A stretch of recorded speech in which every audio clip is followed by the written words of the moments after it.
Joe has asked me to talk about the view of life through the mystical lens. So I'm going to give you an idea of what life looks like through my mystical lens, which is not what some people think about in terms of mysticism. I need to warn you first that I don't have any kind of spiritual background. I've never read the Bible. I've never read the Vedas. I didn't grow up with big questions about life. I wasn't the least bit interested in spirituality. I could care less.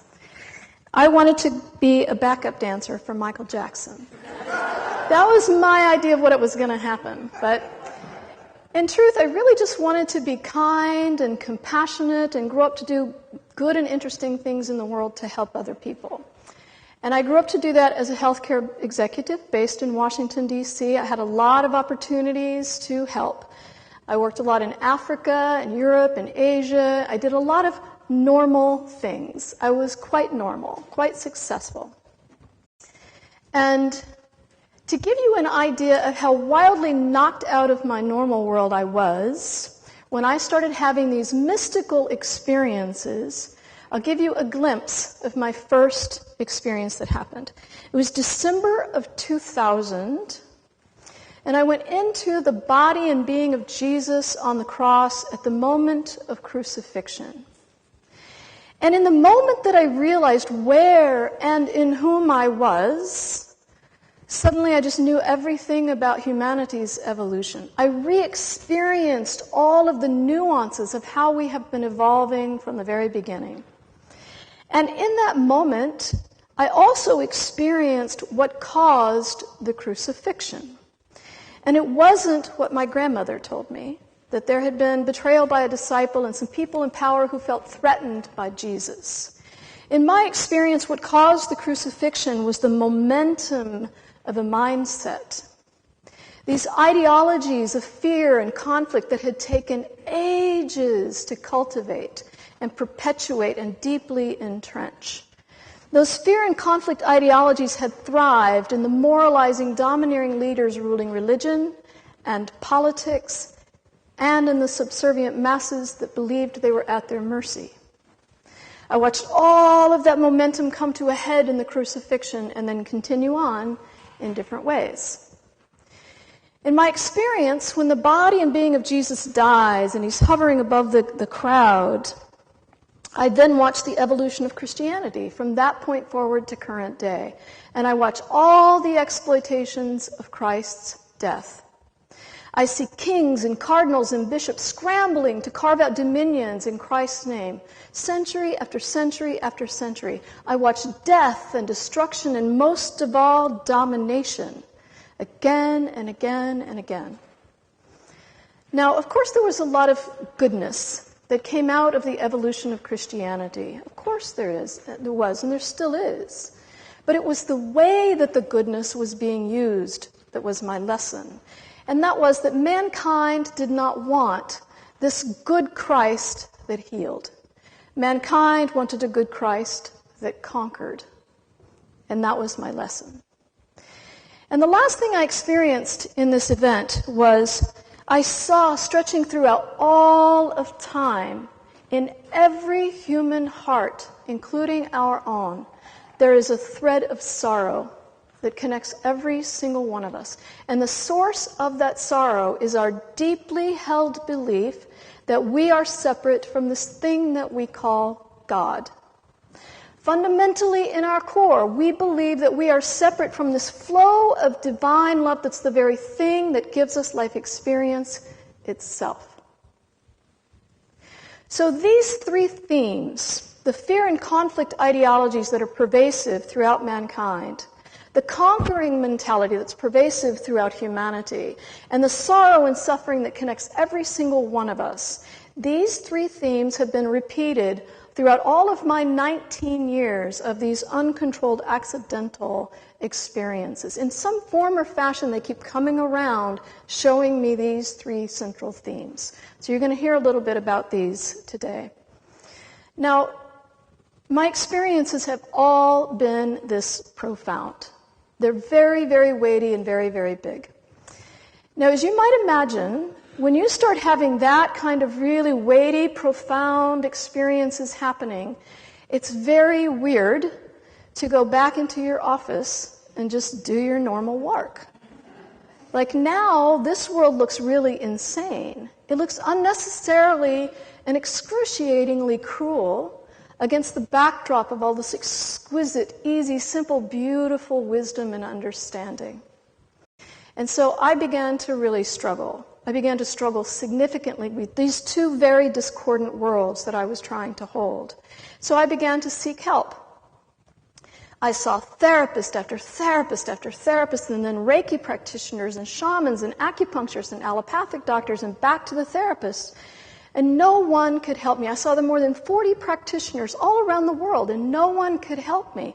They couldn't help me process what was happening. They couldn't help me understand why is this happening to me. And most of all, they couldn't help me understand, what do I do with this? What does one do with this? I had no religious background whatsoever, no context for anything that I was learning. I had no language, I had no words, and I had nothing to do with it. And yet, I have all of this information. So I continued to struggle on and on and on. And in the 10th year of holding all of this information, my normal world fell apart. Every single aspect of my normal world crashed spectacularly. My family, my money, my job, my relationship, my home. It was like all the eggs just dropped. There was nothing that I could put back together at all. And all the while, this spiritual stuff is pushing harder and harder on my psyche. So, in the 11th year, it finally tipped my world upside down. I'm feeling very emotional.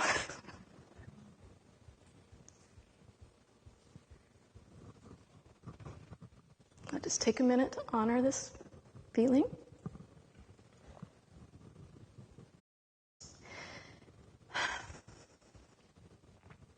I might be a little tired.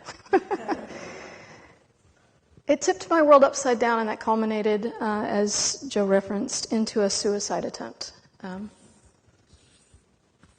Even still today, all these years later, it's shocking to talk about.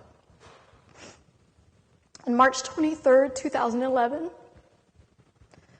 I took a very carefully timed out and arranged combination of 97 prescription pain and sleeping pills with 3 glasses of wine over the course of exactly 22 minutes. I have a medical background. I researched this very carefully.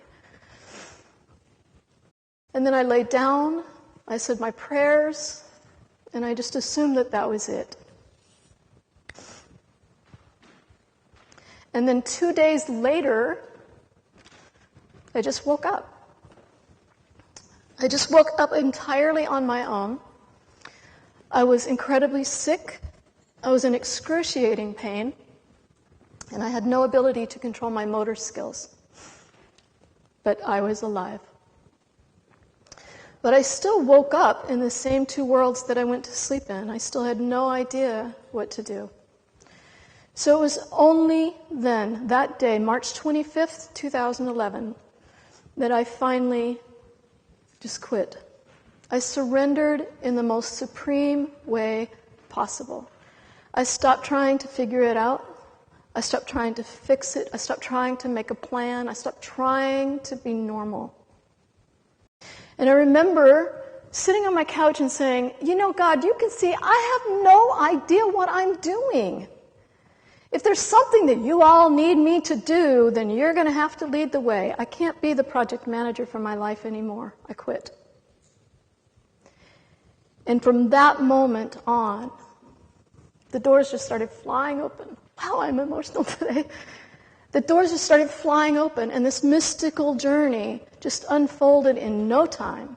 Within 6 months of that suicide attempt, after 11 years of struggling, I was perfectly fine. And I was invited to India by this high Tibetan Lama to talk about my mystical experiences, and ended up living in a Buddhist nunnery in the Himalayas, in India of all places. Now, I had been a world traveler extensively, and India had always been at the bottom of the list of places I had any interest in going, because I thought it was too spiritually woo-woo. and I didn't want anything to do with that. But in my surrendered state, that's precisely where I was sent, and it was home from the minute I arrived. So I spent more than 7.5 years calling India my home in that Buddhist nunnery there in the mountains.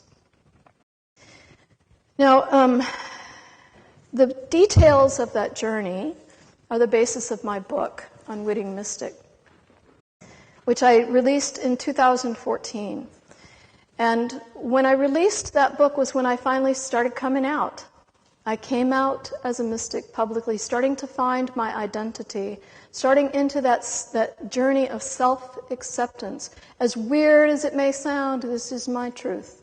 And in the beginning, when I released my book, I would go on tour. I would leave India during monsoon season, which is 3 months during the summer, and I would go to Europe or America or whatever and go on book tours. But in the beginning years, all I knew how to talk about was what happened. I could only say, all I know to tell you is that this is what happened to me. And then people could just take the information as it hit them. It's only been in the last few years that I've finally been able to talk about what all the wisdom is and how it applies to what's happening in our world today. And so that's what I'm going to do a little bit in the rest of today's talk. The application of the wisdom. Now, I'm going to do that by sharing one big core event that happened that brought a lot of these other events in. It just put all the pieces finally together in a full picture. But before I do that, I want to say 2 things for you to understand. The first is that my experiences, most of my experiences, relate to the origins of things that we think are pertinent to understanding human experience. The origins of existence, the origins of thought, the origins of fear, of separation consciousness, of Christianity, like the crucifixion event, the origins of Christianity, the origins of Buddhism, etc.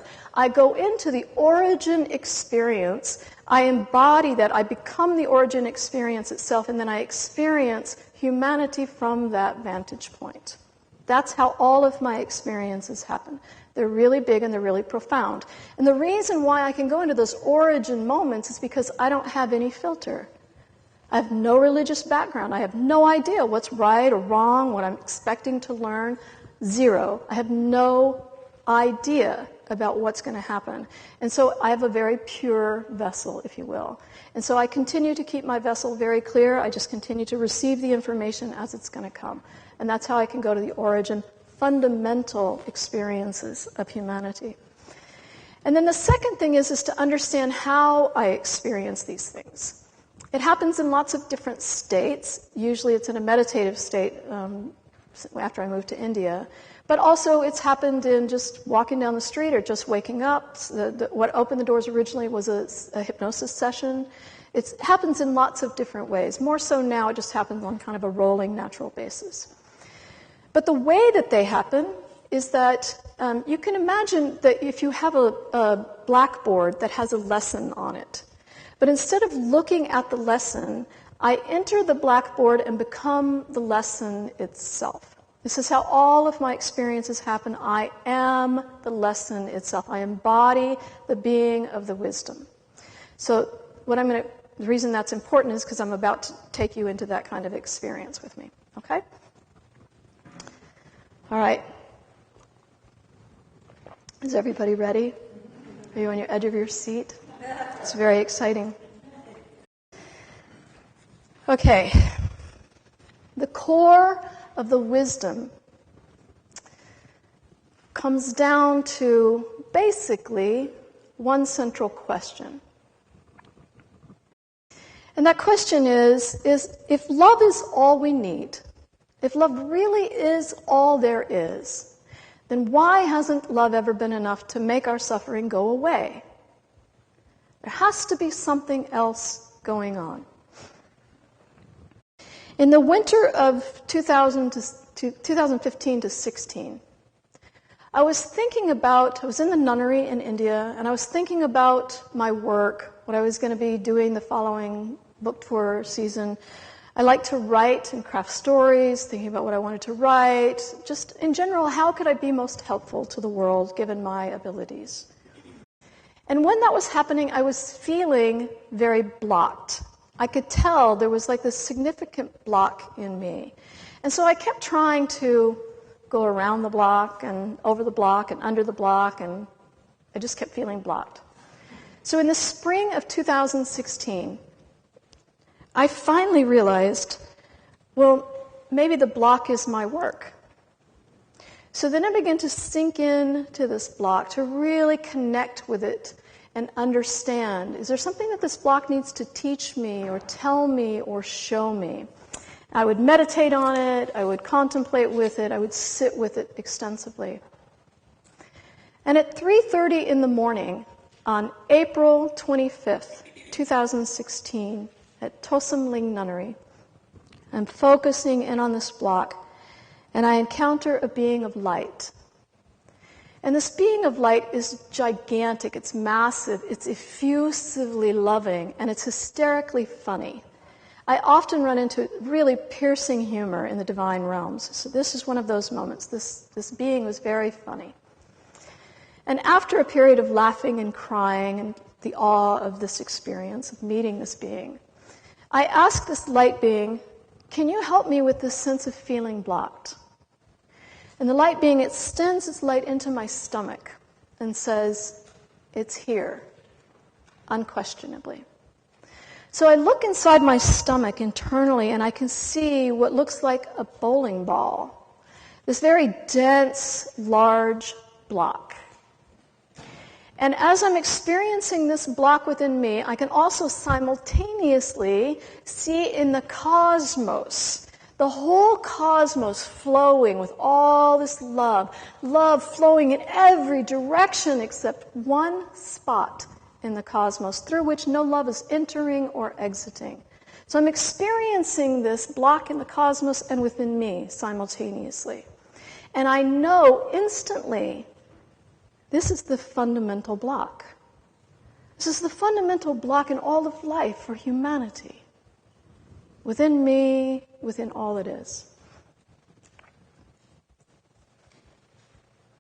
So I inquire of this block, what is your nature? And immediately I hear separation. And right on the heels of that I hear, oh, but I am more than that. I'm also the cry for union. So this fundamental block in humanity that we all carry within us, that's in all of humanity, is our deeply held belief that we are separate from divine love and our constant crying out for union with divine love.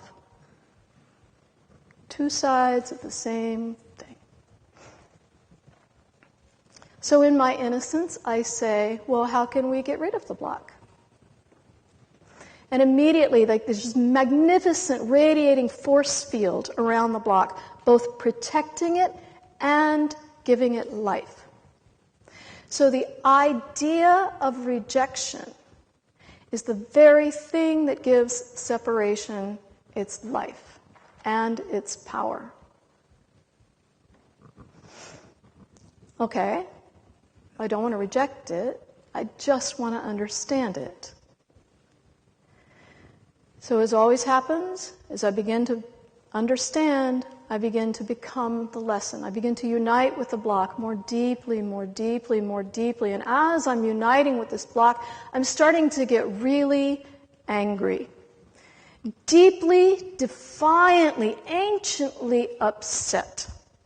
And what's happening with me, as I'm uniting with this block, is that I'm becoming every single thing that we label bad. All of the negative things on the good trumps bad paradigm of life. I am becoming everything bad. Fear, judgment, self-loathing, war, rape, violence, poverty, pride, jealousy. I'm becoming all of it. Every bit of it. And then I begin to say, oh yeah, we don't want to talk about this, do we? Everybody loves talking about all that nicey, lovey stuff. Nobody wants to talk about this. I have to talk about this. I'm so pissed off. And as I'm holding the being of everything that we label bad in life, I begin to see that every single one of these things, it's all just pain. It's just different iterations of pain that we have labeled something specific. And as I'm holding all of this pain, I see and experience that it's all profoundly sad.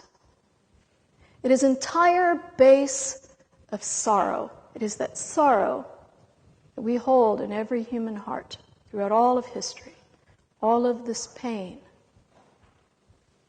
And as I'm holding all of this profoundly sorrowful pain, I realize why it's so sad. It's because we determined from the very beginning that pain is the thing to be rejected. So now as I hold all of this profoundly sad, rejected pain, the pain that we all carry throughout all of humanity, I am this pain.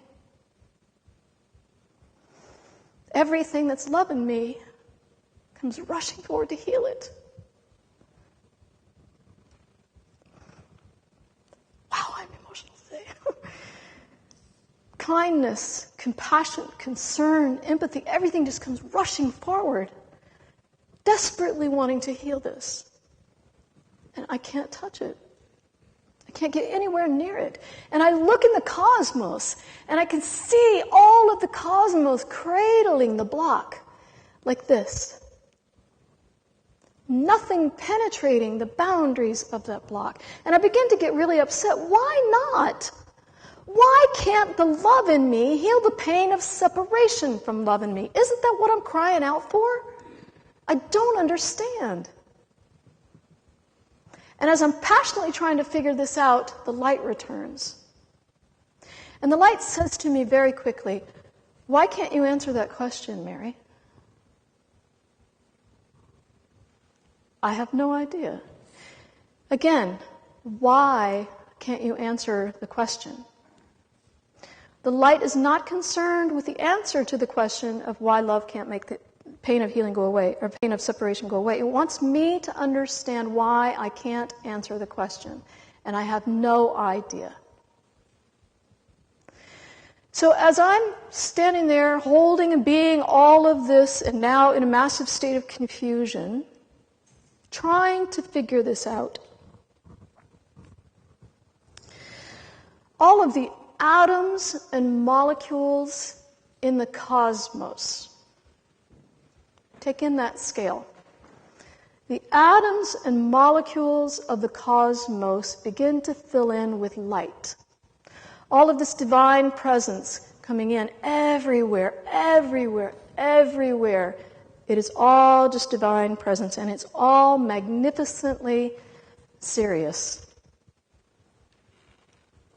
And in this moment, all of this divine presence says, this is the work of the universe. There's this work, and all other work falls away. And then they show me that the dissolution of the block is an absorption process into the divine energies that are always there. And the way that they show me is that if you can imagine this block like a soap bubble, you just pierce the boundaries of that block, and then poof, the essence of the emptiness it contained is just absorbed into the divine energies that are right there. The piercing. Pierce the boundary, poof, then it's just absorbed into the divine field. And they say the absorption process is their work, but the piercing process is mine. And then, like watching my body in a movie, they take my body through these very, very simple breathing, body movement exercises. And they tell me, this is your piercing process, and it's going to take place over several days. It's the only time in 19 years I've ever gotten explicit instructions. This is your piercing process, and it's going to take place over several days.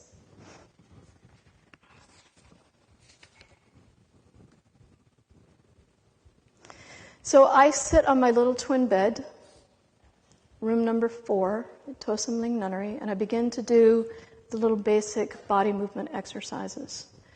And as I begin to do the exercises, I begin to feel this current going up and down my body. And then it gets bigger and vaster and bigger and vaster, and pretty soon it's the size of the universe. And as it gets to the size of the universe, it begins to bring in ancient information, and that information is, again, everything that we label negative on the good trumps bad side of the equation. But this time, I'm watching us create them.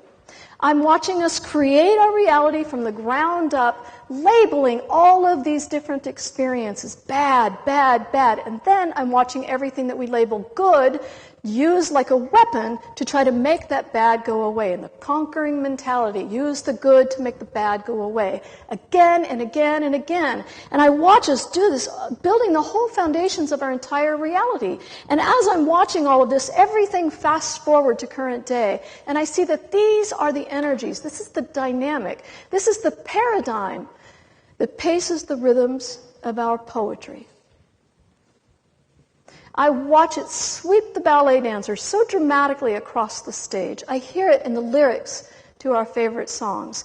I see it in the magnificent conflict arcs of all of our books and our stories and our movies. I see it eloquently threaded through religious doctrine. I watch us use it like building blocks, building the foundations of all of our economics, our education, our governments, our societal and cultural systems. All the systems of our world built on this dynamic. And we know this because we all love the stories of good trumps bad. It's the classic hero story. You have the good guy and you have the bad guy. You have this bad threat that just keeps getting bigger and bigger and bigger. What's going to happen? And then the good comes in, conquers the bad, and then we all feel better. Our fear feels safe.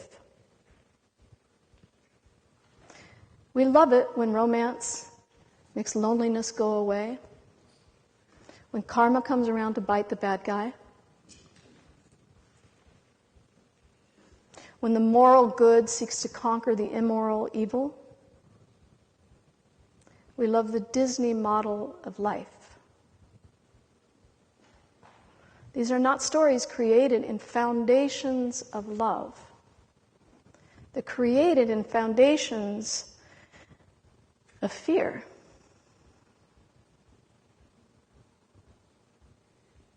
We know this because they have a conflict arc built right into them. Created in foundations of pain.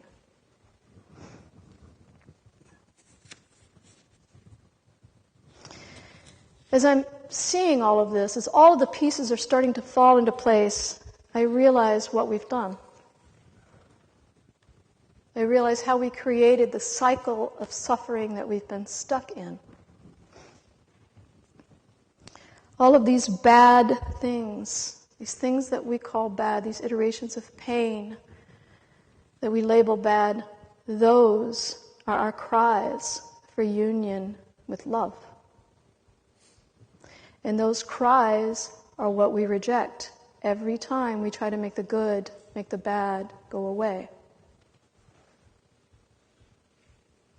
In this conquering mentality, we reject our cries using the good-only version of love. And rejection is the very thing giving separation its power. This good trumps bad paradigm of life created a loop of self-rejection. We're trying to make one part of us that we labeled good, make another part of us that we labeled bad go away. And you'll notice that we can't. We've never been able to make bad go away. No bad that you see in the world today just started. We just keep recycling it. We reject our cries and thereby create more cries. We reject our pain and thereby create more pain.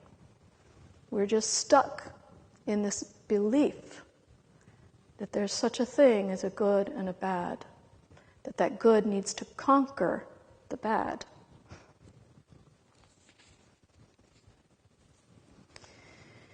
In the good trumps bad paradigm of life,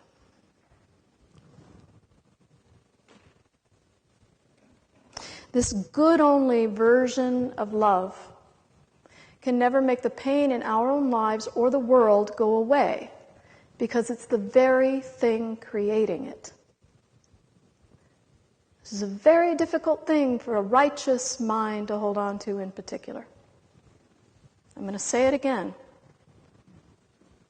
This good-only version of love can never make the pain in our lives or our world go away, because it's the very thing creating it.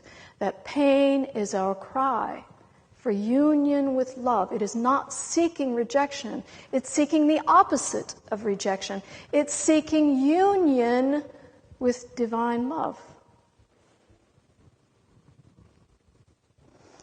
As all of this is coming together, all the pieces are falling into place, I know exactly now what my real piercing process is.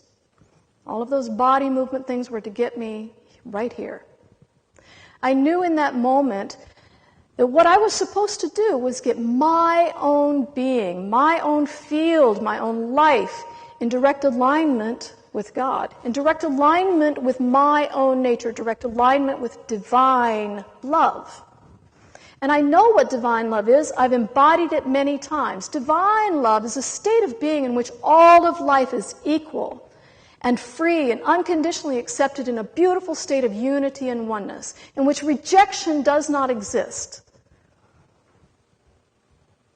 And I literally said in this moment, whatever comes into or arises in my field will be accepted here as an equal part of all that I am. I will not judge.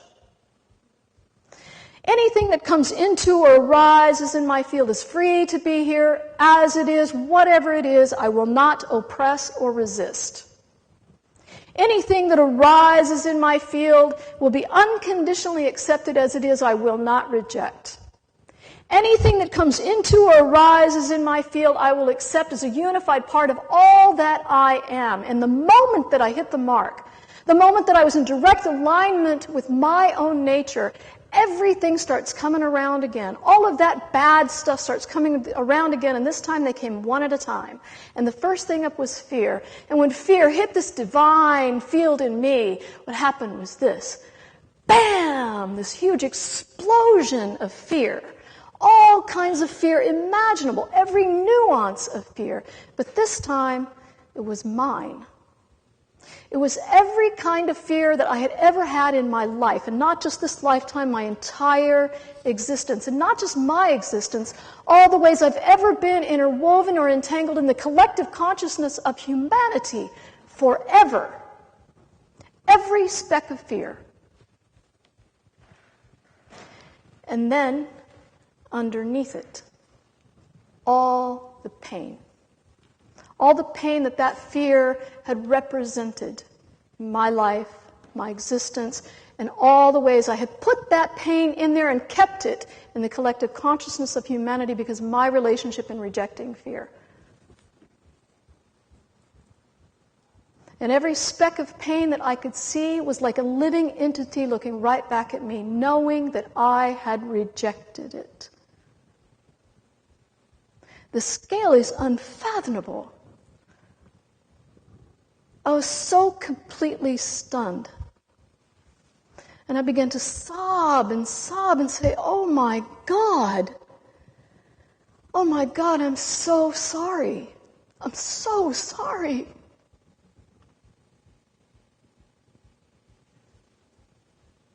And finally I got down to the point where all I could say was, please forgive me.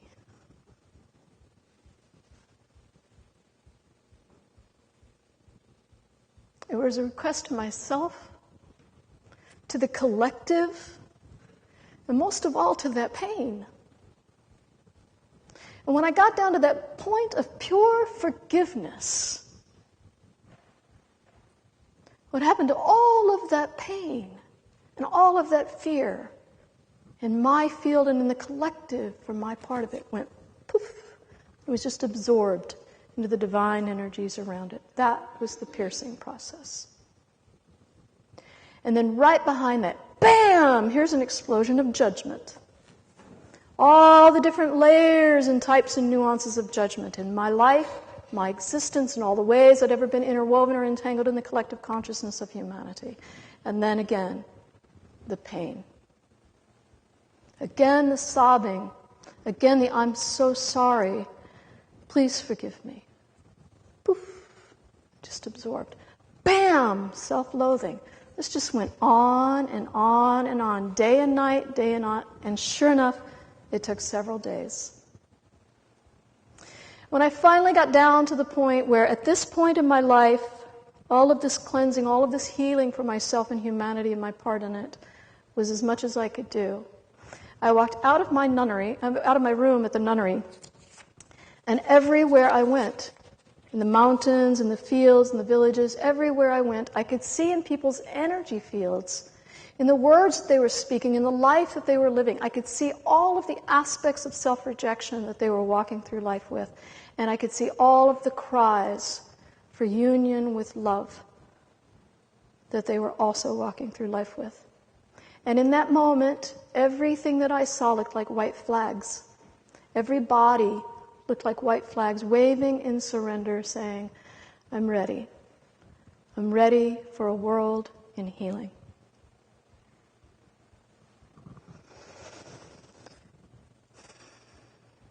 Everything that I have seen in my 19 years of these really profound experiences tells me that we're in an extraordinary time in our human evolution. That we're learning to let go of these old paradigms that we created in beliefs, the conceptual beliefs in a good trumps bad paradigm of life. Specifically, we are learning to react to the pain that we experience in our lives differently. This is the big thing in learning to react differently. That is the key part of this transcendent awakening that's underway. And as we do that, we're doing it because we remember what love really is. That love is not judgment or oppression or resistance or rejection or considering that everything is happening because of other. We're becoming the divine witness and healing everything along the way as we bring it into the divine home within us.